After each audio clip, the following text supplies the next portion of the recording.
Today we'll be learning about Umashiyashi Kabihikoji, whose beautiful name translates to Fine Budding Reed Lad, and who represents the fourth primordial deity to emerge during the creation of heaven and earth. This ancient kami is one of 5 Komatsukami, the separate heavenly deities, who were the very first to exist. Like the other primordial gods, Umashiyashi Kabihikoji appeared in complete solitude and then hid himself after coming into being, representing the mysterious nature of creation itself. This deity plays a nurturing role in mythology, governing agriculture, food production, and fertility, overseeing bountiful harvests and crop growth to sustain entire communities. The imagery of a fine budding reed is deeply symbolic in Japanese culture, representing new growth emerging from water and earth, the delicate yet persistent force of life that pushes through to create abundance. This reed deity embodies the gentle and unstoppable power of nature to provide sustenance. I enjoyed learning about Umashiyashi Kabihikoji and how this fine budding reed reminds us that even the most humble beginnings can contain the divine spark that nourishes and sustains all life.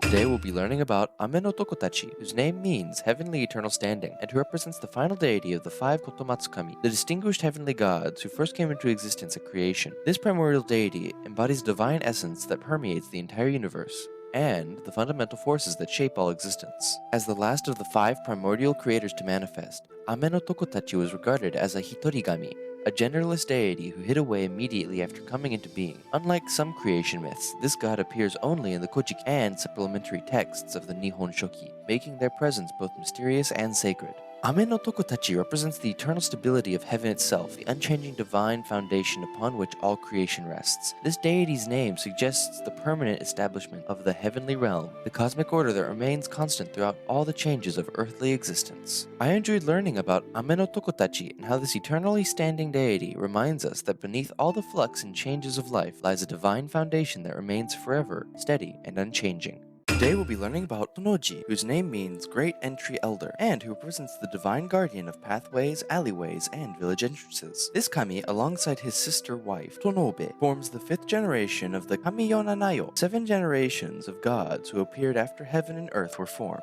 Otonoji and Otonobe represent the deification of the earth when it was completely coagulated, the ji in Otonoji's name referring to the solidified ground itself. As the guardian deity of all paths, Otonoji was known for believing that all paths should lead to safety, not more danger. The divine couple symbolizes the establishment of organized communities and safe passages between them. In ancient Japan, village entrances and pathways were considered sacred spaces that required divine protection from harmful spirits and dangers that might threaten travelers and residents. I enjoyed learning about Otonoji and how this great entry elder reminds us that even the most basic aspects of civilization, our roads, pathways, and safe passages, deserve divine protection and reverence. Today we'll be learning about Otonobe, whose name means Great Matron, and who stands as the divine protector of childbirth and new life. This goddess, along with her brother husband, Otonoji, forms the 5th generation of the Kami-yo-nanayo, the 7 generations of God who shaped the world after the heaven and earth separated. Otonobe represents the divine force that pulls children from their mothers during birth, embodying the sacred transition from the spiritual realm to physical existence. Her name reflects the Be element,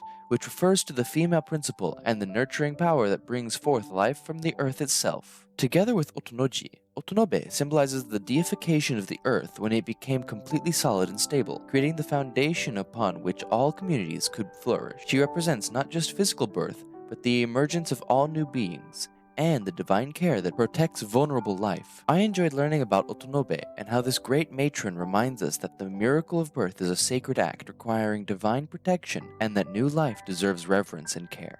Today we'll be learning about Toyokumono, whose name means abundant cloud, more, and who represents the 2nd deity of the Kami-yo-nanayo, the 7 generations of gods who emerged after the heaven and earth were formed. This ancient kami embodies the divine sense of fertile, cloud-covered landscapes that nourish all life. Toyokumono was a hirigami, solitary, genderless deity who concealed themselves after coming into existence, following the mysterious pattern of the earliest primordial gods. Like other early deities, this god withdrew into hiddenness, representing the subtle yet powerful forces of nature that work behind the scenes. As the deity of abundant clouds, Toyokumono governed the life-giving moisture that drifts across moorlands and plains, bringing the rain and mist essential for crops and wild plants to flourish. This kami represents the quiet abundance of nature's cycles, patient accumulation of water and clouds that eventually blesses the earth below. I enjoyed learning about Toyokumono and how this early deity reminds us that abundance often comes quietly and gradually, like morning mist gathering over fertile ground before blessing us with life-sustaining rain. Today we'll be learning about Ukanomitama, whose name means mighty soul of the sustenance, and who stands as one of Japan's most important agricultural deities. This kami is deeply associated with food and farming, and is often identified with Inari, the beloved deity of rice that protects Japan's most essential crop. Ukanomitama's very name reveals the divine purpose, uka meaning grain and rice, showing that this is truly a deity of harvest and abundance. This connection to sustenance runs so deep that this kami has been worshipped for centuries as the source of nourishment that keeps communities alive and thriving. Today, Ukanomitama serves as the main deity enshrined at the famous Fushimi Inari Shrine in Kyoto, where countless red torii gates wind up the mountainside. Pilgrims from across Japan visit to pray for good harvests, business prosperity, and the continued blessing of abundant food. I enjoyed learning about Ukanomitama and how this mighty soul reminds us that the sustenance we depend on daily is a sacred gift that deserves our gratitude and reverence. Today we'll be learning about Uhijin, one of the most mysterious fire spirits in Japanese mythology. This ancient deity controls sacred flames and volcanic eruptions across Japan. Born from the primordial chaos alongside other elemental gods, Uhijin represents the destructive and creative power of fire. Unlike destructive demons, this spirit brings purification and renewal through controlled burning. What makes Uhijin particularly fascinating is its dual nature. It can create devastating wildfires that clear old forests, but also brings the sacred flames used in Shinto purification rituals. Japanese priests still invoke this spirit during important ceremonies. The name Uhijin literally translates to fire spirit, and Uhijin is believed to dwell within active volcanoes. When Mount Fuji or other peaks show activity, some say it's Hijin stirring within the Earth's core. So next time you see a controlled burn clearing dead brush, or witness the mesmerizing flames of a temple ceremony, remember Uhijin's ancient power is at work. I enjoyed learning about this fiery Japanese spirit with you. Today we will be learning about Suhijin, one of Japan's most ancient creation goddesses, who helped shape the very foundation of our world. She was part of the third generation of primordial gods, and the first female deity to appear alongside her brother husband, Suhijini. Suhijini's name signifies the formation of land as mud and sand starting to shape the earth, while her brother represents solid ground. She embodied the flowing fertile elements that would allow life to flourish on the newly formed land. This divine pair marked a crucial turning point in Japanese creation mythology, as they were the first generation to feature both male and female deities working together. Before them, only single genderless gods existed in the primordial void. What's fascinating is that Suhijini represents the feminine creative force that transforms raw earth into something capable of supporting life. She's the goddess of fertility, mud, and the life-giving properties of soil. Though largely forgotten today, Suhijini's influence shaped everything from Japan's fertile rice fields to its spiritual understanding of how masculine and feminine forces must work together to create, and I enjoyed learning about this foundational goddess with you. Today we'll be learning about Omononushi, one of Japan's most mysterious and powerful snake deities. This ancient god rules over Mount Miwa in Nara Prefecture, where no shrine building exists because the entire mountain is the shrine. Pretty wild, right? Omononushi appears as a massive white snake and controls sake brewing, medicine, and even matchmaking. He's also known as a thunder god who can bring forth fortune and disaster. The most famous legend tells how he fell in love with a beautiful woman and visited her every night in human form. But when she tied a thread to his robe and followed it, she discovered his true snake identity. From sacred mountain to tragic romance, Omononushi shows how Japanese mythology blends the mystical with very human emotions. I enjoyed learning about this fascinating snake god with you. Today we'll be learning about Ajisu Kitaka Hikone, the powerful Japanese god of thunder, agriculture, and rainfall. This deity is the son of Okunushi, the great earth god, and he controls the storms that bring life-giving rain to crops. His name means Taste Island High Prince. Ajisu Kitaka Hikone appears in one of mythology's most dramatic stories. When his half-brother Ame no Wakahiko died, he attended the funeral, but got so angry when people mistook him for the deceased that he kicked down the entire funeral hall. His thunderous rage was so intense that it created earthquakes and storms across the land. His story explains why thunder and lightning accompany heavy rains during farming seasons. From family drama to divine tantrums, Ajisu Kitaka Hikone shows us that even gods have serious anger management issues. I enjoyed learning about this explosive thunder deity with you. Today we'll be learning about Amanozako, one of Japan's most terrifying and chaotic goddesses who defies all expectations. This fierce deity was born from the storm god Susanoo's violent rage and embodies pure opposition to order. She has the body of a woman, the head of a beast, 8 arms, 8 legs, and can devour demons whole. Amanozako is known for doing everything backwards. She takes the wrong path, speaks in reverse, skips, and actively opposes heavenly authority. She's basically the ultimate rebel goddess who thrives on chaos and disorder. Despite her monstrous appearance, she's also considered a protective deity who fights against evil spirits and demons. Sometimes you need a monster to defeat other monsters. From divine rebellion to demonic slaying heroics, Amanozako proves that not all goddesses are gentle and nurturing. I enjoyed learning about this wonderfully chaotic deity with you. Today we'll be learning about Amatsuhikone, the celestial god of weaving and one of the key deities in Japanese textile traditions. This divine craftsman is responsible for creating the sacred garments worn by the gods and goddesses in the heavenly realm. His skills with thread and loom is considered absolutely unmatched throughout all of creation. Amatsuhikone plays a crucial role in the famous myth where Amaterasu hides in a cave. When the sun goddess retreats in anger, he helps weave the beautiful cloth offerings used to lure her back out and restore light to the world. His expertise goes beyond just making clothes. He's also associated with the cosmic order itself, as weaving represents the interconnected threads that bind the universe together. From divine fashion to cosmic harmony, Amatsuhikone shows us how even the most practical crafts can help deepen spiritual meaning. I enjoyed learning about this masterful weaver deity with you. Today we will be learning about Nakisawame, the Japanese goddess of tears and mourning, who represents the power of emotional release. This sorrowful deity was born from the tears of Izanami, the primordial goddess of creation and death. Her very existence shows how grief and loss are fundamental parts of the human experience. Nakisawame governs all forms of crying, from tears of sadness and mourning to tears of joy and relief. She reminds us that crying isn't weakness, but a natural way to process intense emotions. In Japanese culture, she's often invoked during funeral rites and times of deep sorrow. People believe that shedding tears in her presence helps cleanse the soul and bring emotional healing. From divine tears to human comfort, Nakisawame teaches us that even the most vulnerable moments have sacred meaning. I enjoyed learning about this compassionate goddess of emotions with you. Today we'll be learning about Juryoji, one of Japan's 7 lucky gods who grants the ultimate gift, a long and healthy life. This wise deity appears as an elderly man with an extremely long white beard, carrying a staff topped with scrolls that contain the lifespan of every living creature. That's some serious record keeping.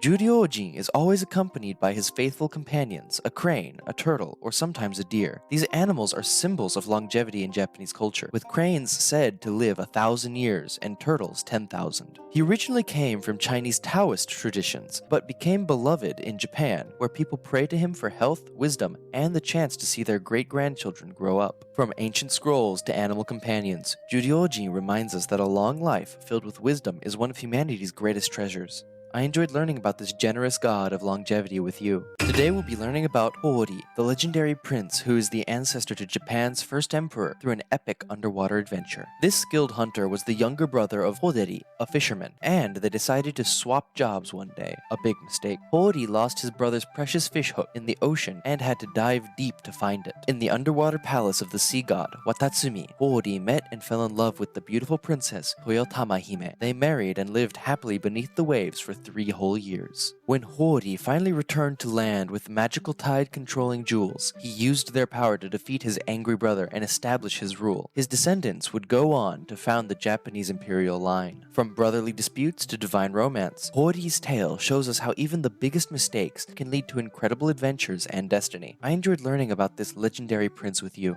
Today we'll be learning about Ameno Naemasu, the divine warrior who serves as one of the most trusted guardians in Japanese mythology. This powerful deity is a skilled swordsman and loyal retainer to the heavenly court, known for his unwavering dedication and martial prowess. His name means Heavenly Young Warrior, which perfectly captures his role. Ameno Naemasu appears in several important myths as a messenger and enforcer for the gods, often sent on crucial missions that require both diplomatic skill and fighting ability. He's basically heaven's ultimate problem solver. What makes him special is his perfect balance of strength and loyalty. He never acts for personal gain, but always serves the greater good of the celestial realm and maintains divine order. From heavenly missions to unwavering service, Ameno Naemasu represents the ideal of the noble warrior who fights not for glory, but for justice. I enjoyed learning about this dedicated divine guardian with you.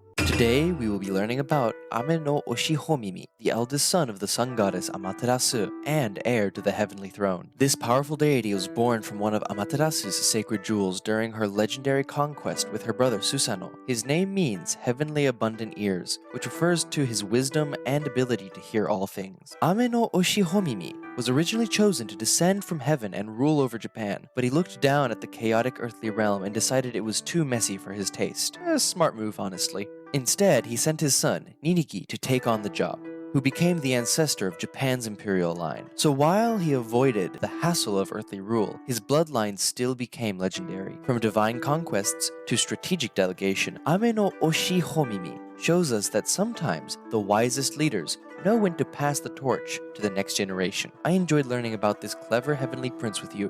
Meet Donjin, one of Japan's most fundamental yet overlooked Shinto deities, the god of earth and soil itself. In ancient Japanese belief, Dojin wasn't just any earth spirit, he was the earth spirit, governing the very ground beneath people's feet. Every grain of soil, every patch of farmland, every sacred mountain, all fell under his divine protection. What makes Donjin fascinating is how practical his worship was. Farmers would pray to him before planting crops, asking for fertile soil and abundant harvests. Builders honored him before breaking ground on new structures. Even travelers would offer prayers to Donjin when crossing unfamiliar terrain. Unlike the flashier kami with dramatic myths, Dojin represented something more fundamental, the quiet, steady power of Earth itself that sustains all life. He was stability in an unstable world, foundation everything else was built upon. Today, while many Japanese may not know Donjin by name, his influence lives on. That respect for the land, the sense of harmony between humans and Earth, it's deeply woven into Japanese culture. From garden design to environmental philosophy, Donjin reminds us that sometimes the most powerful forces are the ones we walk on every day.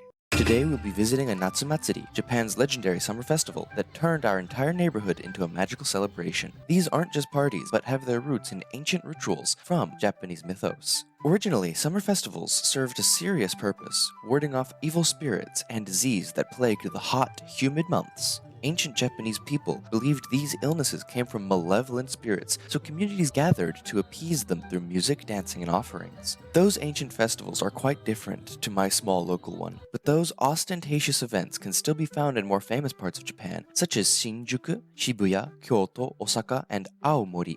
These festivals blend the sacred and the fun perfectly. Every community adds its own flavor and traditions to the events held. Some are more traditional with purification rituals and fireworks. Others, like our Natsumatsuri, are more modern, without those things, and focusing more on the experience for the children, while still being held at our local shrine. Natsumatsuri proves that celebrating together, honoring the past while embracing joy, is humanity's most powerful ritual against the challenges of life. In ancient Japan, before refrigeration existed, preserving food throughout the summer heat was a matter of life and death. Enter Tsuge-no-Inagi Oyamanushi no Mikoto, the forgotten deity who changed everything. According to Shinto tradition, Tsuge-no-Inagi was a folklore figure who discovered the secret of ice preservation. This knowledge was so revolutionary that it reached the imperial court itself. Prince Nukata no Onakatsuko, brother of Emperor, personally met with Tsuge-no-Inagi to learn these techniques. The method was so valued that Emperor Nitoku established Hirumo Shrine in Nara in 710 AD, specifically to honor this ice deity. The shrine's name means ice room shrine, and it is a central ritual involving encasing fish in blocks of ice as offerings to the god.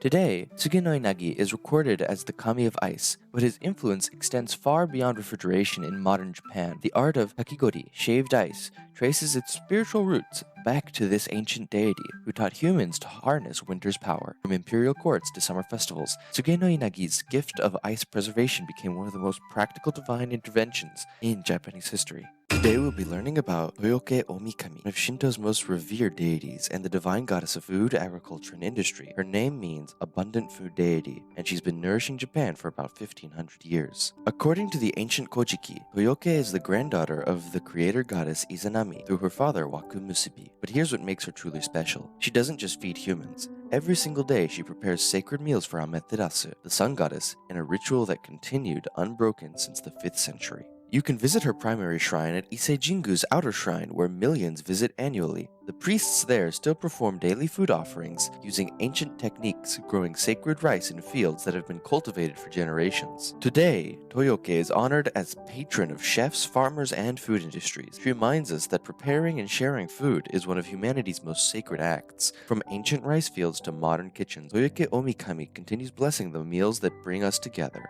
Meet Nikihayashi no Mikoto, one of Japan's most fascinating and overlooked deities. His name means swift son of soft rice ears, and he might have been Japan's first divine ruler before Emperor Jinmu ever arrived. According to the Nihon Shoki, Nikihayashi descended from heaven in a celestial rock boat, carrying sacred treasures and establishing his rule over the Yamamoto region. He founded the powerful Mononobe clan, one of Japan's most influential military families. When Emperor Jinmu arrived to conquer the same territory, he expected fierce resistance. Instead, Nikihayashi made a shocking decision. He examined Jinmu's divine credentials, recognized his legitimacy, and peacefully surrendered his kingdom, even executing his own general who opposed the handover. This act of divine wisdom prevented a catastrophic war and established the foundation of Imperial Japan. Nikihayashi understood that sometimes true leadership means knowing when to step aside for the greater good. Today, he's revered as a deity of metalworking, military strategy, and wise governance, reminding us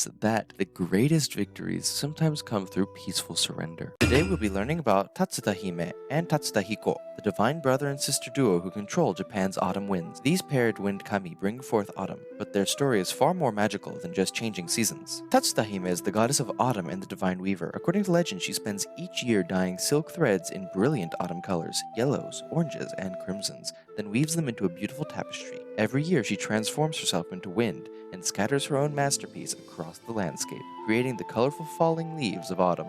Tatsuta Hiko is the male deity of autumn wind, working alongside his sister to transform the landscape. Together they protect sailors and fishermen while bringing in the harvest season. Their main shrine, Tatsuta Taisha in Nara, has over 2,000 years of history. Every July they hold Fushuin Taisai Festival, an ancient ceremony praying for protection against storms and poor harvests. These sibling deities remind us that autumn's beauty comes from both creation and destruction, the artful dance of holding on and letting go. Today we'll be learning about Tanokami, Japan's traveling rice field deity who lives by the seasons. Their name means God of the Rice Paddy, and this protective spirit has one of the most fascinating annual journeys in Japanese mythology. Here's how it works. Every spring, Tanokami descends from the mountains where they've spent the winter as Yamanokami, the mountain deity. They travel down with the nourishing mountain streams to the rice paddies, transforming into guardians of the fields. Throughout the growing season, Tanokami watches over the precious rice crops, protecting them from insects and ensuring good harvests. But when autumn arrives and the rice is harvested, something magical happens. They return to the mountains to rest and gather strength the next year. This seasonal migration reflects Japan's deep understanding of nature's cycles. Tanokami responds to the connection between mountains, water, and rice, the three elements essential to Japanese agriculture and life. Today, farming communities still honor Tanokami with festivals, making their spring descent and autumn return. Today we will learn about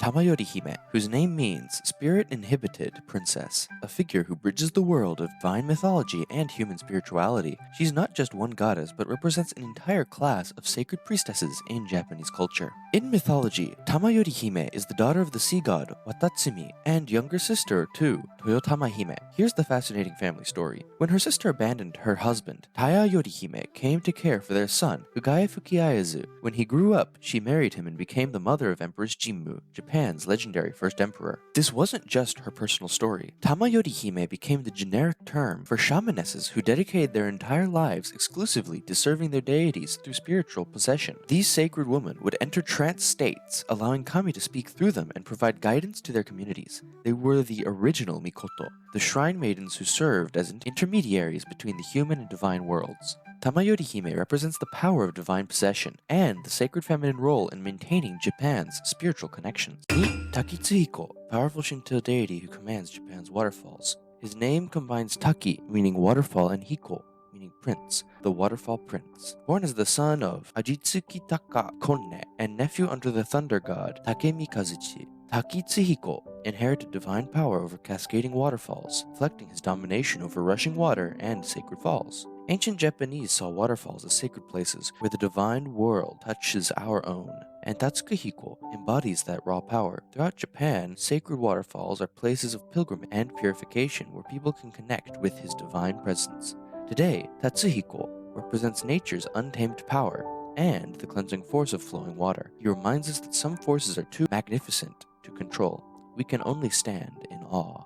Meet Tamanoya no Mikoto, the master craftsman deity whose greatest creation helped save the world from eternal darkness. His name means jewel ancestor, and he's the ancestral god of Japan's jewel-making clan. When Amaterasu, the sun goddess, hid herself in a cave after a fight with her brother, the world plunged into darkness. The other gods desperately needed something spectacular to lure her out. That's when Tamanoya stepped forward with his divine craftsmanship. He created the Yasakani no Megatama, a magnificent curved jewel that became one of Japan's 3 sacred imperial treasures. This wasn't just any piece of jewelry, it was a divine artifact that helped coax Amaterasu from her cave, literally bringing back light to the world. Tamanoya descended to Earth with Prince Ninigi, his father. During the heavenly descent, bringing his jewel-making skills to humanity, he became the founder of the Tamatsukuribe clans, teaching mortals the sacred art of crafting Magatama jewels. Today, the imperial jewel still represents compassion and divine authority, proving that sometimes the most beautiful art can save the world. Meet Kanayago Kami, the divine patron of blacksmiths and ironworking, whose kanji means metal house child god. This powerful deity, usually depicted as female, rules over all metalcraft from the Chugoku region of western Japan.